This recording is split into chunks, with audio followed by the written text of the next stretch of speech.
estación de amor. Primavera. Era el martes de carnaval. Nebel acababa de entrar en el corso, ya al oscurecer, y mientras deshacía un paquete de serpentinas miró al carruaje de delante. Extrañado de una cara que no había visto la tarde anterior, preguntó a sus compañeros: ¿quién es? No parece fea. Un demonio. Es lindísima. Creo que sobrina, o cosa así, del doctor Arrizabalaga. Llegó ayer, me parece. Nebel fijó entonces atentamente los ojos en la hermosa criatura. Era una chica muy joven aún, acaso no más de 14 años, pero completamente nubil. Tenía bajo el cabello muy oscuro un rostro de suprema blancura, de ese blanco mate y raso que es patrimonio exclusivo de los cutis muy finos. Ojos azules, largos, perdiéndose hacia las sienes entre negras pestañas, acaso un poco separados, lo que da, bajo una frente tersa, aire de mucha nobleza o de gran terquedad. Pero sus ojos, así, llenaban aquel semblante en flor con la luz de su belleza, y al sentirlos, Nebel, detenidos un momento en los suyos, quedó deslumbrado. ¡Qué encanto!, murmuró, quedando inmóvil con una rodilla en el almohadón del su rey. Un momento después las serpentinas volaban hacia la Victoria. Ambos carruajes estaban ya enlazados por el puente colgante de cintas, y la que lo ocasionaba sonreía de vez en cuando al galante muchacho. Mas aquello llegaba ya a la falta de respeto a personas, cocheros y aún carruaje. Sobre el hombro, la cabeza, látigo, guardabarros, las serpentinas llovían sin cesar. Tanto fue que las dos personas sentadas atrás se volvieron y, bien que sonriendo, examinaron atentamente el derrochador. ¿Quiénes son?, preguntó Nebel en voz baja. El doctor Arrizabalaga, cierto que no lo conoces. La otra es la madre de tu chica, es cuñada del doctor. Como en pos del examen, Arrizabalaga y la señora se sonrieran francamente ante aquella exuberancia de juventud, Nebel se creyó en el deber de saludarlos, a lo que respondió el terceto con jovial condescendencia. Este fue el principio de un idilio que duró 3 meses, y al que Nebel aportó cuanta adoración cabía en su apasionada adolescencia. Mientras continuó el corso, y en concordia se prolonga hasta horas increíbles, Nebel tendió incesantemente su brazo hacia adelante, tan bien que el puño de su camisa, desprendido, bailaba sobre la mano. Al día siguiente se reprodujo la escena, y como esta vez el corso se reanudaba de noche con batalla de flores, Nebel agotó en un cuarto de hora 4 inmensas canastas. Arrizabalaga y la señora se reían, volviéndose a menudo, y la joven no apartaba casi sus ojos de Nebel. Este echó una mirada de desesperación a sus canastas vacías, mas sobre el almohadón del su rey que quedaba aún uno, un pobre ramo de siemprevivas y jazmines del país. Nebel saltó con él por sobre la rueda del su rey, dislocóse casi un tobillo, y corriendo a la Victoria, jadeante, empapado en sudor y con el entusiasmo a flor de ojos, tendió el ramo a la joven. Ella buscó atolondradamente otro, pero no lo tenía. Sus acompañantes se reían. «Pero loca», le dijo la madre señalándole el pecho, «ahí tienes uno». El carruaje arrancaba al trote. Nebel, que había descendido del estribo afligido, corrió y alcanzó el ramo que la joven le tendía, con el cuerpo casi fuera del coche. Nebel había llegado 3 días atrás de Buenos Aires, donde concluía su bachillerato. Había permanecido allá 7 años, de modo que su conocimiento de la sociedad actual de Concordia era mínimo. Debía quedar aún 15 días en su ciudad natal, disfrutados en pleno sosiego del alma, sino de cuerpo, y he aquí, desde el segundo día, perdía toda su serenidad. Pero en cambio, ¡qué encanto! ¡Qué encanto!, se repetía pensando en aquel rayo de luz, flor y carne femenina que había llegado a él desde el carruaje. Se reconocía real y profundamente deslumbrado, y enamorado, desde luego. ¿Y si ella lo quisiera, lo querría? Neville, para dilucidarlo, confiaba mucho más que en el ramo de su pecho, en la precipitación aturdida con que la joven había buscado algo para darle. Evocaba claramente el brillo de sus ojos cuando lo vio llegar corriendo, la inquieta expectativa con que lo esperó, y en otro orden, la morbidez del joven pecho al tenderle el ramo. Y ahora, concluido, ella se iba al día siguiente a Montevideo. ¿Qué le importaba lo demás? Concordia, sus amigos de antes, su mismo padre. Por lo menos iría con ella hasta Buenos Aires. Hicieron efectivamente el viaje juntos, y durante él, Neville llegó al más alto grado de pasión que puede alcanzar un romántico muchacho de 18 años, que se siente querido. La madre acogió el casi infantil idilio con afable complacencia, y se reía a menudo al verlos, hablando poco, sonriendo sin cesar y mirándose infinitamente. La despedida fue breve, pues Neville no quiso perder el último vestigio de cordura que le quedaba, cortando su carrera tras ella. Ellas volverían a Concordia en el invierno, acaso una temporada. ¿Iría él? ¿O no volver yo? Y mientras Neville se alejaba despacio por el muelle, volviéndose a cada momento, ella, de pecho sobre la borda, la cabeza un poco baja, lo seguía con los ojos, mientras en la planchada los marineros levantaban los suyos risueños a aquel idilio, y al vestido, corto aún, de la tiernísima novia. Verano. El 13 de junio Neville volvió a Concordia, y aunque supo desde el primer momento que Lidia estaba allí, pasó una semana sin inquietarse poco ni mucho por ella. 4 meses son plazo sobrado para un relámpago de pasión, y apenas si en el agua dormida de su alma el último resplandor alcanzaba a rizar su amor propio. Sentía, sí, curiosidad de verla, hasta que un nimio incidente, punzando su vanidad, lo arrastró de nuevo. El primer domingo, Neville, como todo buen chico de pueblo, esperó en la esquina la salida de misa. Al fin, las últimas acaso, erguidas y mirando adelante, Lidia y su madre avanzaron por entre la fila de muchachos. Neville, al verla de nuevo, sintió que sus ojos se dilataban para absorber en toda su plenitud la figura bruscamente adorada. Esperó con ansia casi dolorosa el instante en que los ojos de ella, en un súbito resplandor de dichosa sorpresa, lo reconocieran entre el grupo. Pero pasó, con su mirada fría, fija adelante. «Parece que no se acuerda más de ti», le dijo un amigo, que a su lado había seguido el incidente. «No mucho», se sonrió él. «Y es lástima, porque la chica me gustaba en realidad». Pero cuando estuvo solo se lloró a sí mismo su desgracia, y ahora que había vuelto a verla, ¿cómo la había querido siempre? Él que creía no acordarse más, y acabado, pum, pum, pum, repetía sin darse cuenta, con la costumbre del chico, pum, todo ha concluido.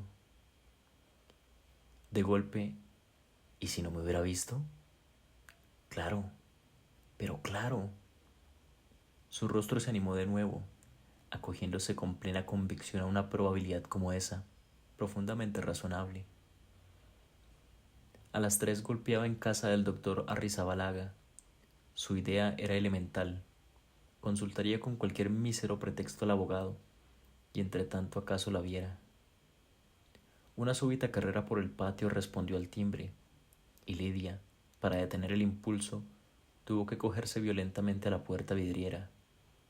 Vio a Neville, lanzó una exclamación, y ocultando con sus brazos la liviandad doméstica de su ropa, oyó más velozmente aún. Un instante después la madre abría el consultorio y acogía a su antiguo conocido con más viva complacencia que 4 meses atrás.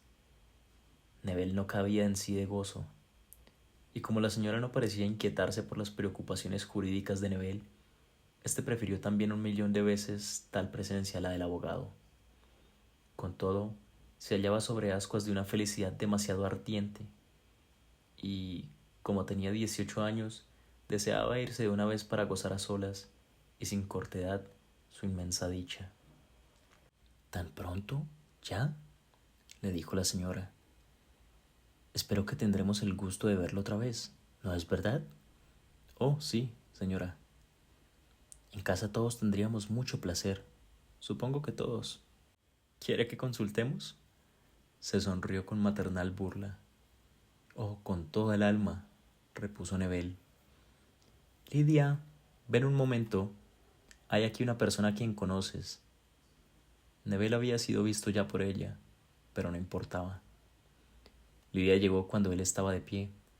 Avanzó a su encuentro, los ojos centelleantes de dicha, y le tendió un gran ramo de violetas con adorable torpeza. Si a usted no le molesta, prosiguió la madre, podría venir todos los lunes. ¿Qué le parece? Que es muy poco, señora, repuso el muchacho. ¿Los viernes también? ¿Me permite? La señora se echó a reír. Qué apurado. Yo no sé. Veamos qué dice Lidia. ¿Qué dices, Lidia? La criatura, que no apartaba sus ojos rientes de Neville, le dijo sí, en el pleno rostro, puesto que a él debía su respuesta. Muy bien, entonces hasta el lunes, Neville. Neville objetó. ¿No me permitiría venir esta noche? Hoy es un día extraordinario. Bueno, esta noche también. Acompáñalo, Lidia. Pero Neville, en loca necesidad de movimiento, se despidió allí mismo y huyó con su ramo cuyo cabo había deshecho casi, y con el alma proyectada al último cielo de felicidad.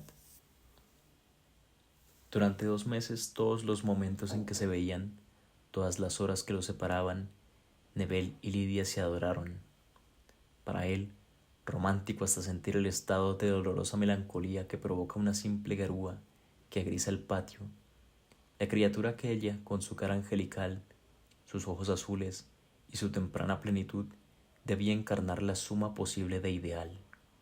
Para ella, Neville era varonil, buen mozo e inteligente. No había en su mutuo amor más nube para el porvenir que la minoría de edad de Neville. El muchacho, dejando de lado los estudios, carreras y superfluidades por el estilo, quería casarse. Como probado, no había sino 2 cosas: que a él le era absolutamente imposible vivir sin Lidia y que llevaría por delante cuanto se opusiese a ello. Presentía, o más bien dicho sentía, que iba a escollar rudamente. Su padre, en efecto, a quien había disgustado profundamente el año que perdía Neville tras un amorío de carnaval, debía apuntar las íes con terrible rigor. A fines de agosto, habló un día definitivamente a su hijo. Me han dicho que sigues tus visitas a lo de Arrizabalaga. ¿Es cierto? Porque tú no te dignas a decirme una palabra. Neville vio toda la tormenta en esa forma de dignidad y la voz le tembló un poco al contestar. Si no te dije nada, papá, es porque sé que no te gusta que hable de eso. Bah, ¿cómo gustarme? Puedes, en efecto, ahorrarte el trabajo, pero quisiera saber en qué estado estás. ¿Vas a esa casa como novio? Sí. ¿Y te reciben formalmente? Creo que sí. El padre lo miró fijamente y tamborileó sobre la mesa. Está bueno, muy bien. Óyeme, porque tengo el deber de mostrarte el camino. ¿Sabes tú bien lo que haces? ¿Has pensado en lo que puede pasar? ¿Pasar? ¿Qué? Que te cases con esa muchacha. Pero fíjate, ya tienes edad para reflexionar al menos. ¿Sabes quién es? ¿De dónde viene? ¿Conoces a alguien que sepa qué vida lleva en Montevideo? Papá. Sí. ¿Qué hacen allá? Bah, no pongas esa cara. No me refiero a tu novia. Es una criatura y como tal no sabe lo que hace. ¿Pero sabes de qué viven? No, ni me importa. Porque aunque seas mi padre... Deja eso para después. No te hablo como padre, sino como cualquier hombre honrado pudiera hablarte. Y puesto que te indigna tanto lo que te pregunto, averigua a quien quiera contarte qué clase de relaciones tiene la madre de tu novia con su cuñado. Pregunta. Sí, ya sé que ha sido. Ah, sabes que ha sido la querida de Arrizabalaga y que el otro sostiene en la casa en Montevideo y te quedas tan fresco. Sí, ya sé. Tu novia no tiene nada que ver con esto, ya sé. No hay impulso más bello que el tuyo. Pero anda con cuidado, porque puedes llegar tarde. No, no, cálmate. No tengo ninguna idea de ofender a tu novia. Y creo, como te he dicho, que no está contaminada aún por la pobredumbre que la rodea. Pero si la madre te la quiere vender en matrimonio, o más bien a la fortuna que vas a heredar cuando yo muera, dile que el viejo Nebel no está dispuesto a esos tráficos, y que antes se lo llevará el diablo que consentir en eso. Nada más te quería decir. El muchacho quería mucho a su padre a pesar del carácter de éste. Salió lleno de rabia por no haber podido desahogar su ira, tanto más violenta cuanto que él mismo la sabía injusta. Hacía tiempo ya que no ignoraba esto. La madre de Lidia había sido querida de Arrizabalaga en vida de su marido, y aún 4 o 5 años después. Se veían aún de tarde en tarde, pero el viejo libertino, arrebujado ahora en su artritis de solterón enfermizo, distaba mucho de ser respecto de su cuñada lo que se pretendía, y si mantenía el tren de madre e hija, lo hacía por una especie de compasión de ex amante, rayana en vil egoísmo, y sobre todo para autorizar los chismes actuales que hinchaban su vanidad. Nebel evocaba a la madre, y con un estremecimiento de muchacho loco por las mujeres casadas, recordaba cierta noche en que, hojeando juntos y reclinados una illustration, había creído sentir sobre sus nervios súbitamente tensos un hondo hálito de deseo que surgía del cuerpo pleno que rozaba con él. Al levantar los ojos, Nebel había visto la mirada de ella, mareada, posarse pesadamente sobre la suya. ¿Se había equivocado? Era terriblemente histérica, pero con raras crisis explosivas.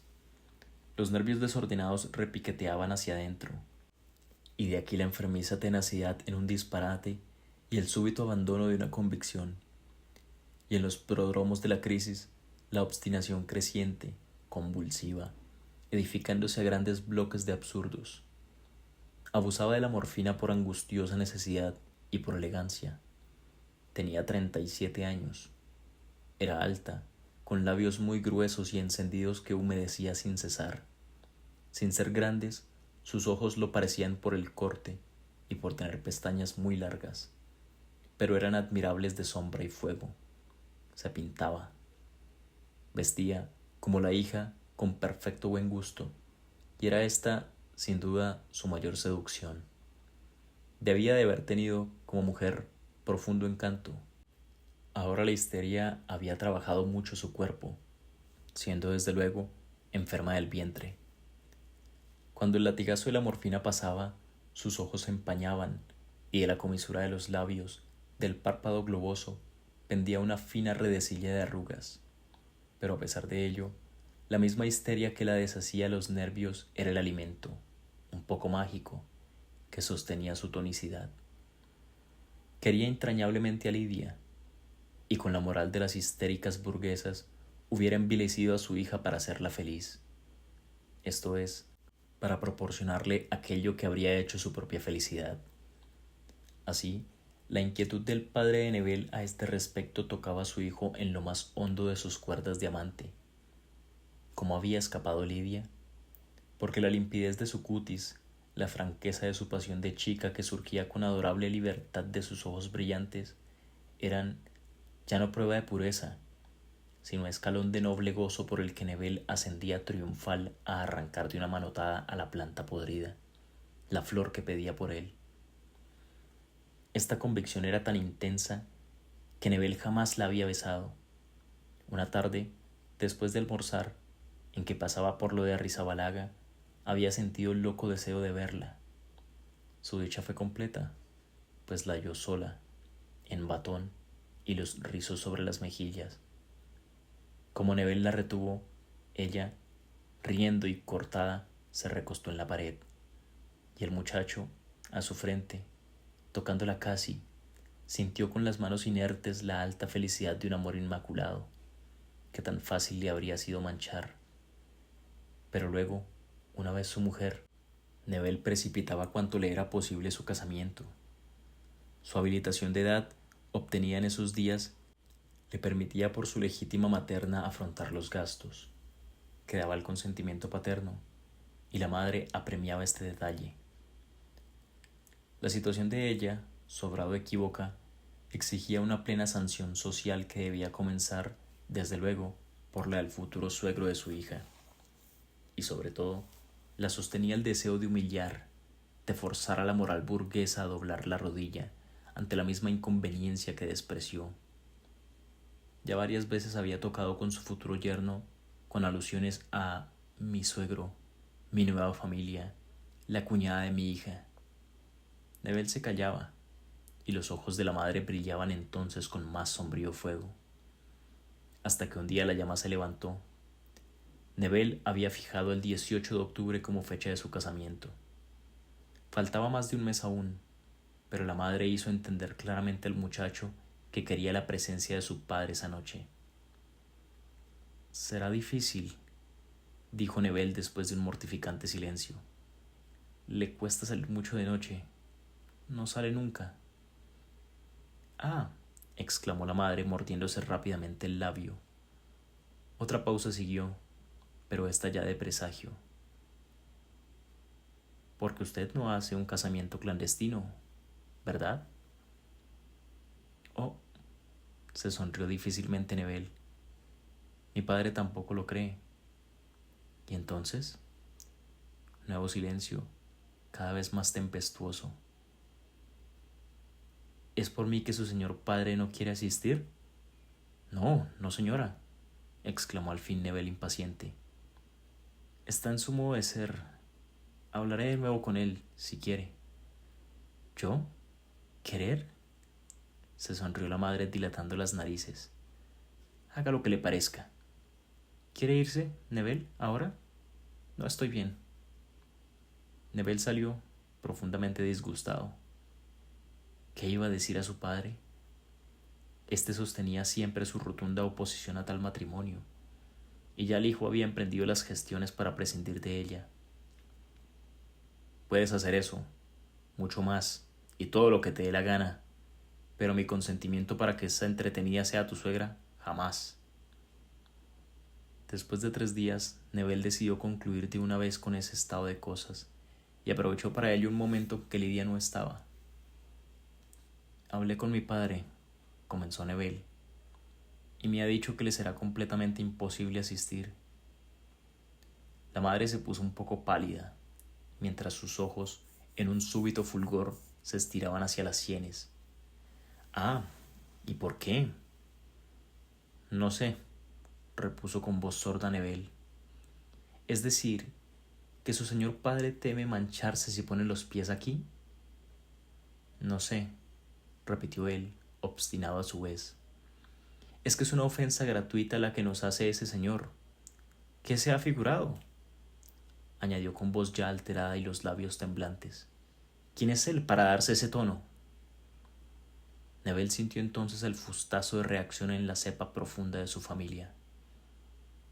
«¿Qué es? No sé», repuso con la voz precipitada a su vez. «Pero no solo se niega a asistir, sino que tampoco da su consentimiento». «¿Qué? ¿Que se niega? ¿Y por qué? ¿Quién es él?». «El más autorizado para esto». Nebel se levantó. «Usted no...». Pero ella se había levantado también. «Sí, él. Usted es una criatura. Pregúntele de dónde ha sacado su fortuna, robada a sus clientes. Y con esos aires, su familia irreprochable, sin mancha, se llena la boca con eso, su familia. Dígale que le diga cuántas paredes tenía que saltar para ir a dormir con su mujer antes de casarse». «Sí, y me viene con su familia». «Muy bien. Váyase. Estoy hasta aquí de hipocresías. Que lo pase bien». Nebel vivió 4 días vagando en la más honda desesperación. ¿Qué podía esperar después de lo sucedido?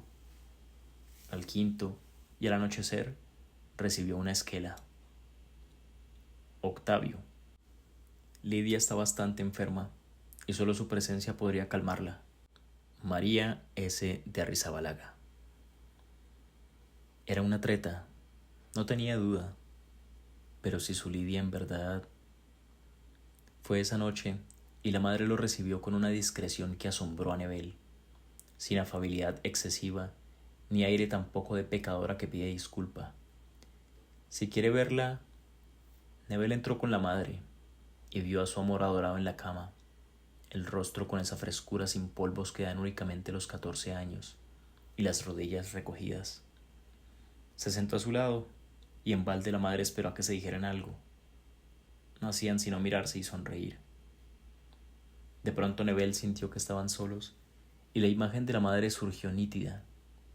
Se va para que en el transporte de mi amor reconquistado pierda la cabeza y el matrimonio sea así forzoso.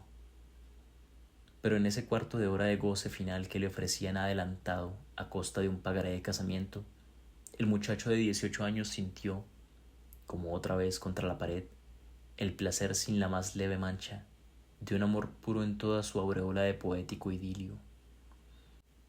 Solo Nebel pudo decir cuán grande fue su dicha recuperada en pos del naufragio. Él también olvidaba lo que fuera en la madre explosión de calumnia, ansia rabiosa de insultar a los que no lo merecen, pero tenía la más fría decisión de apartar a la madre de su vida una vez casados. El recuerdo de su tierna novia, pura y riente en la cama de que se había descendido una punta para él, encendía la promesa de una voluptuosidad íntegra, a la que no había robado el más pequeño diamante. A la noche siguiente, al llegar a lo de Arrizabalaga, Nebel halló el zaguán oscuro. Después de largo rato la sirvienta entreabrió la vidriera. ¿Han salido?, preguntó el extrañado. No, se van a Montevideo.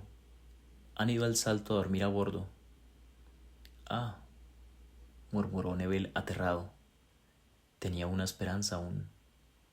¿El doctor? ¿Puedo hablar con él? No está. Se ha ido al club después de comer. Una vez solo en la calle oscura, Nebel levantó y dejó caer los brazos con mortal desaliento. Se acabó todo. Su felicidad, su dicha reconquistada un día antes, perdida de nuevo y para siempre. Presentía que esta vez no había redención posible.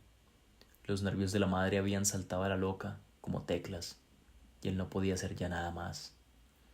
Caminó hasta la esquina y desde allí, inmóvil bajo el farol, contempló con estúpida fijeza la casa rosada. Dio una vuelta a la manzana y tornó a detenerse bajo el farol. Nunca, nunca. Hasta las 11:30 hizo lo mismo. Al fin se fue a su casa y cargó el revólver, pero un recuerdo lo detuvo. Meses atrás había prometido a un dibujante alemán que antes de suicidarse, Nebel era adolescente, iría a verlo. Uníalo con el viejo militar de Guillermo una viva amistad, cimentada sobre largas charlas filosóficas. A la mañana siguiente, muy temprano, Nebel llamaba al pobre cuarto de aquel. La expresión de su rostro era sobrado explícita. ¿Es ahora?, le preguntó el paternal amigo, estrechándole con fuerza la mano. De todos modos, repuso el muchacho, mirando a otro lado. El dibujante, con gran calma, le contó entonces su propio drama de amor. Vaya a su casa, concluyó, y si a las 11 no ha cambiado de idea, vuelva a almorzar conmigo, si es que tenemos que. Después hará lo que quiera. ¿Me lo jura? Se lo juro, contestó Nebel, devolviéndole su estrecho apretón con grandes ganas de llorar. En su casa lo esperaba una tarjeta de Lidia. Idolatrado Octavio, mi desesperación no puede ser más grande, pero mamá ha visto que si me casaba con usted, me estaban reservados grandes dolores. He comprendido como ella que lo mejor era separarnos, y le juro no olvidarlo nunca. Tu Lidia. Ah, tenía que ser así, clamó el muchacho, viendo al mismo tiempo con espanto su rostro demudado en el espejo. La madre era quien había inspirado la carta. ella y su maldita locura.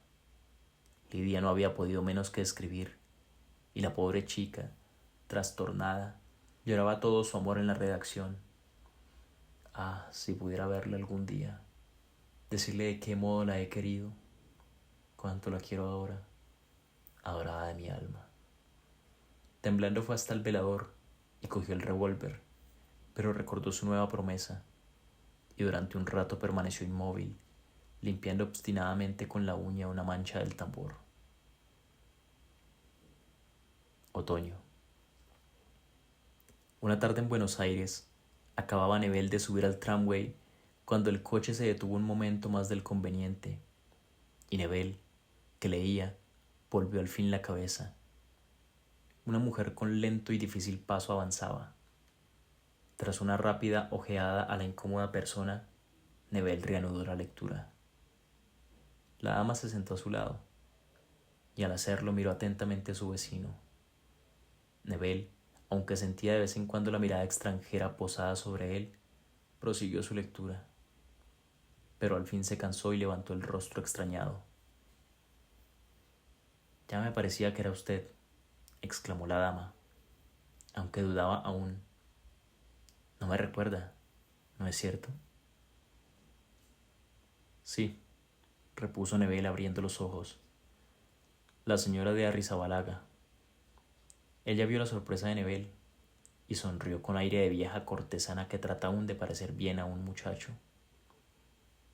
De ella, cuando Nebel la conoció 11 años atrás, solo quedaban los ojos, aunque más hundidos y ya apagados.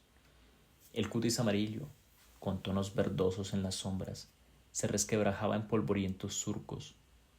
Los pómulos saltaban ahora, y los labios siempre gruesos pretendían ocultar una dentadura del todo cariada. Bajo el cuerpo demacrado se veía viva la morfina corriendo por entre los nervios agotados y las arterias acuosas, hasta haber convertido en aquel esqueleto la elegante mujer que un día hojeara la Illustration a su lado. Sí, estoy muy envejecida y enferma. He tenido ya ataques a los riñones. ¿Y usted? Añadió mirándolo con ternura, siempre igual. Verdad es que no tiene 30 años aún. Lidia también está igual. Nebel levantó los ojos. ¿Soltera? Sí. ¿Cuánto se alegrará cuando le cuente? ¿Por qué no le da ese gusto a la pobre? ¿No quiere ir a vernos? Con mucho gusto, murmuró Nebel. Sí, vaya pronto. Ya sabe lo que hemos ido para... En fin, Boedo 1483, departamento 14. Nuestra posición es tan mezquina. Oh, protestó él, levantándose para irse. Prometió ir muy pronto. 12 días después, Nebel debía volver al ingenio, y antes quiso cumplir su promesa. Fue allá, un miserable departamento de arrabal. La señora de Arrizabalaga lo recibió, mientras Lidia se arreglaba un poco. Con que 11 años, observó de nuevo la madre. Cómo pasa el tiempo. Y usted que podría tener una infinidad de hijos con Lidia. Seguramente, sonrió Nebel, mirando a su alrededor. Oh, no estamos muy bien, y sobre todo cómo debe estar puesta su casa. Siempre oigo hablar de sus cañaverales. ¿Es ese su único establecimiento? Sí, en Entre Ríos también. Qué feliz, si pudiera uno, siempre deseando ir a pasar unos meses en el campo, y siempre con el deseo. Se calló, echando una fugaz mirada a Nebel. Este, con el corazón apretado, revivía nítidas las impresiones enterradas 11 años en su alma. Y todo esto por falta de relaciones. ¿Es tan difícil tener un amigo en esas condiciones? El corazón de Nebel se contraía cada vez más y Lidia entró. Ella estaba también muy cambiada, porque el encanto de un candor y una frescura de los 14 años no se vuelve a hallar más en la mujer de 26, pero bella siempre. Su olfato masculino sintió en su cuello mórbido, en la mansa tranquilidad de su mirada, y en todo lo indefinible que denuncia al hombre el amor ya gozado, que debía guardar velado para siempre el recuerdo de la Lidia que conoció. Hablaron de cosas muy triviales, con perfecta discreción de personas maduras. Cuando ella salió de nuevo un momento, la madre reanudó: sí, está un poco débil, y cuando pienso que en el campo se repondría enseguida. Vea, Octavio, ¿me permite ser franca con usted? Ya sabe que lo he querido como un hijo. ¿No podríamos pasar una temporada en su establecimiento? ¿Cuánto bien le haría a Lidia?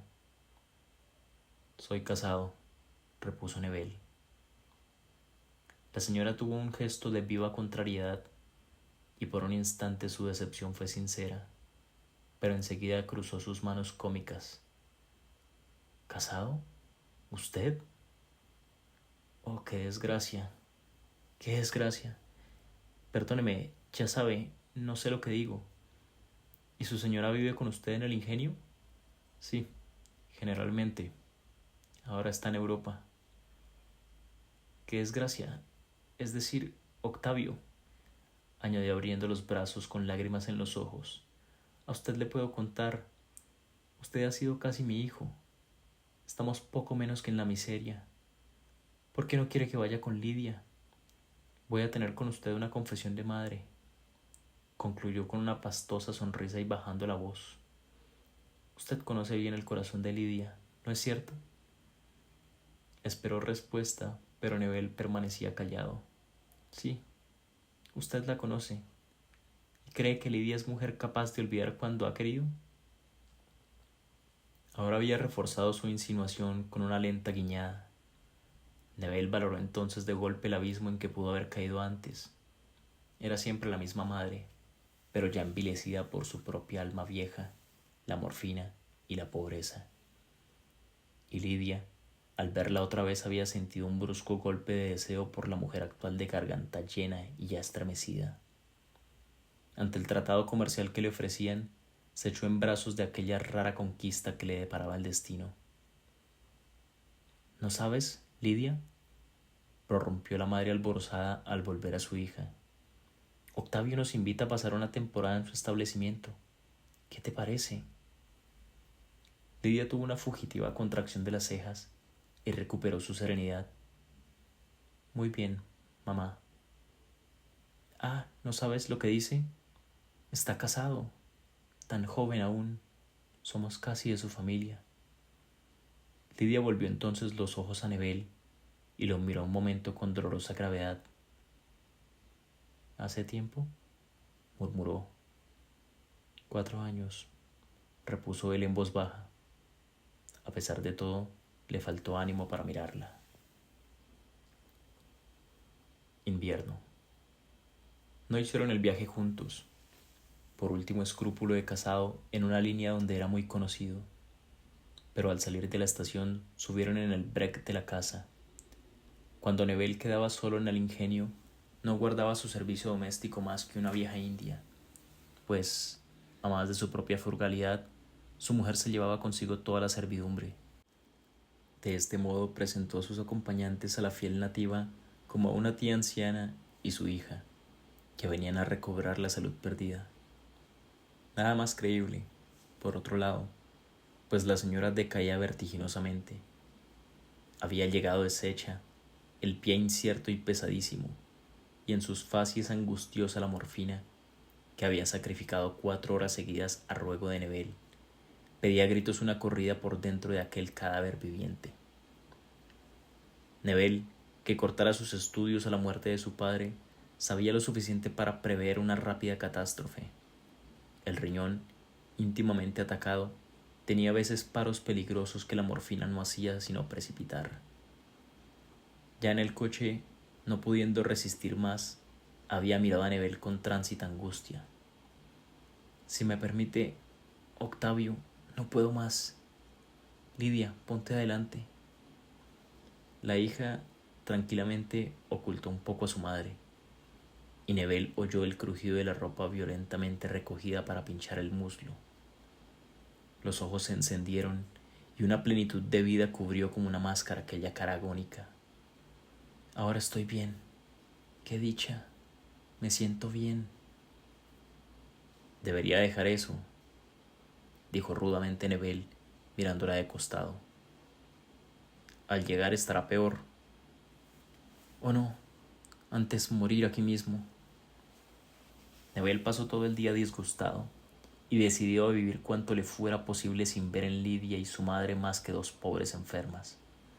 Pero al caer la tarde, y como las fieras que empiezan a esa hora a afilar las uñas, el celo de varón comenzó a relajarle la cintura en lazos escalofríos. Comieron temprano, pues la madre, quebrantada, deseaba acostarse de una vez. No hubo tampoco medio de que tomara exclusivamente leche. Uy, qué repugnancia. No la puedo pasar. ¿Y quiere que sacrifique los últimos años de mi vida ahora que podría morir contenta? Lidia no pestañeó. Había hablado con Nebel pocas palabras, y solo al fin del café la mirada de éste se clavó en la de ella, pero Lidia bajó la suya enseguida. 4 horas después, Nebel abría sin ruido la puerta del cuarto de Lidia. ¿Quién es? Sonó de pronto la voz azorada. Soy yo, murmuró Nebel en voz apenas sensible. Un movimiento de ropas, como el de una persona que se sienta bruscamente en la cama, siguió a sus palabras, y el silencio reinó de nuevo. Pero cuando la mano de Nebel tocó en la oscuridad un brazo tibio, el cuerpo tembló entonces en una honda sacudida. Luego, inerte al lado de aquella mujer que había ya conocido el amor antes que él llegara, subió de lo más recóndito del alma de Nebel el santo orgullo de su adolescencia, de no haber tocado jamás, de no haber robado ni un beso siquiera a la criatura que lo miraba con radiante candor. Pensó en las palabras de Dostoyevsky, que hasta ese momento no había comprendido. Nada hay más bello y que fortalezca más en la vida que un recuerdo puro. Nebel lo había guardado, ese recuerdo sin mancha, pureza inmaculada de sus 18 años, y que ahora yacía allí, enfangado hasta el cáliz sobre una cama de sirvienta. Sintió entonces sobre su cuello 2 lágrimas pesadas, silenciosas. Ella a su vez recordaría, y las lágrimas de Lidia continuaban una tras otra, regando como una tumba el abominable fin de su único sueño de felicidad. Durante 10 días la vida prosiguió en común. Aunque Nebel estaba casi todo el día fuera, por tácito acuerdo, Lidia y él se encontraban muy pocas veces solos, y aunque de noche volvían a verse, pasaban aún entonces largo tiempo callados. Lidia tenía ella misma bastante que hacer cuidando a su madre, postrada al fin. Como no había posibilidad de reconstruir lo ya podrido, y aun a trueque del peligro inmediato que ocasionara, Nebel pensó en suprimir la morfina, pero se abstuvo una mañana que, entrando bruscamente en el comedor, sorprendió a Lidia que se bajaba precipitadamente las faldas. Tenía en la mano la jeringuilla y fijó en Nebel su mirada espantada. ¿Hace mucho tiempo que usas eso?, le preguntó él al fin. Sí, murmuró Lidia, doblando en una convulsión la aguja. Nebel la miró aún y se encogió de hombros. Sin embargo, como la madre repetía sus inyecciones con una frecuencia terrible para ahogar los dolores de su riñón, que la morfina concluía por matar, Nebel se decidió a intentar la salvación de aquella desgraciada, sustrayéndole la droga. Octavio, me va a matar, clamó ella con ronca súplica. Mi hijo Octavio, no podría vivir un día. Es que no vivirá 2 horas si le dejo eso, contestó Nebel. No importa, mi Octavio, dame la morfina. Nebel dejó que los brazos se tendieran inútilmente a él y salió con Lidia. ¿Tú sabes la gravedad del estado de tu madre?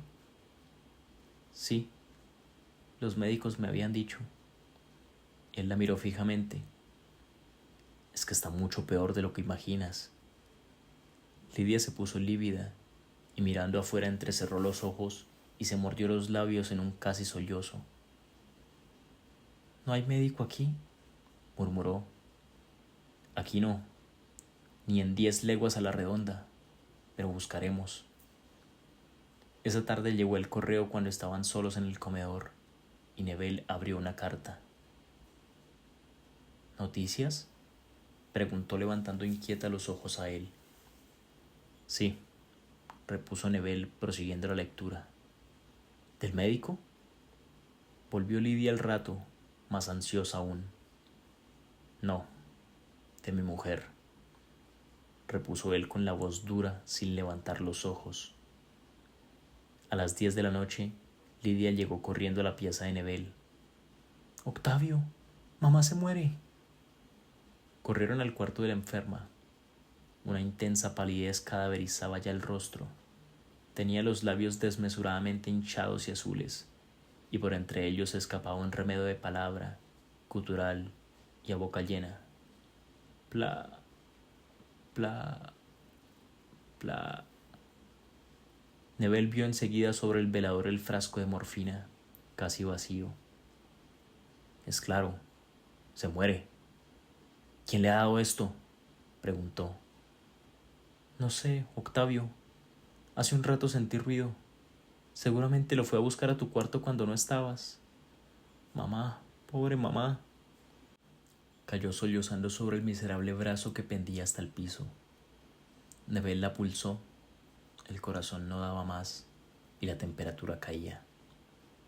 Al rato los labios callaron su pla, pla, y en la piel aparecieron grandes manchas violetas.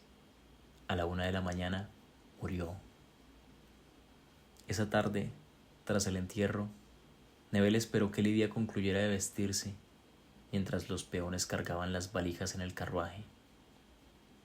Toma esto, le dijo cuando se aproximó a él, tendiéndole un cheque de 10.000 pesos. Lidia se estremeció violentamente y sus ojos enrojecidos se fijaron de llenos en los de Nebel, pero éste sostuvo la mirada. Toma, pues, repitió sorprendido.